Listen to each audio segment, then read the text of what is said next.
चुकी होती थी। खेत खाली होते थे और बारातियों के रुकने के लिए खुली जगह मिल जाती थी। जहां बारात रुकती थी उसे जनवास कहते थे। जनवास का सारा प्रबंध लड़के वाले की जिम्मेदारी होती थी, चाहे टेंट लगवाना हो या जनरेटर का इंतजाम करना हो। लड़की वालों की तरफ से चारपाई, नाच गाने के लिए तख्त की व्यवस्था की जाती थी। बारात के स्वागत और नाश्ते भोजन की व्यवस्था में पूरा गांव एक पैर पर खड़ा हो जाता था।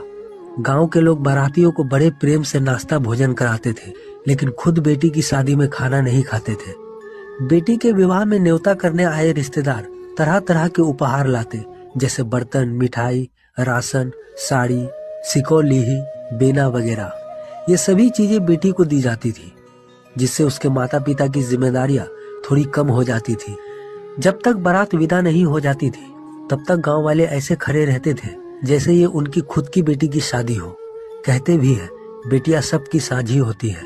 बेटी के पिता की इज्जत गांव वाले अपनी इज्जत समझते थे। हर घर से बिस्तर, बर्तन और जरूरत का सामान आ जाता था।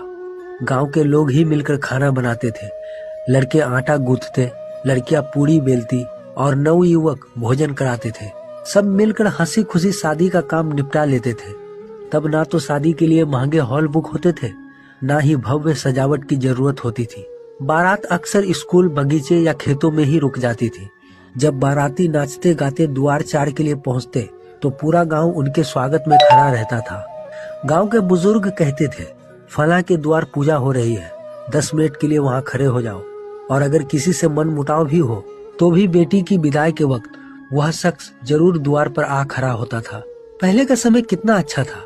कम खर्चे में बेटी का विवाह हो जाता था। गांव के लोग बेटी के पिता की जिम्मेदारी बांट लेते थे। हर किसी के दिल में एक अपनापन, एक जुड़ाव होता था।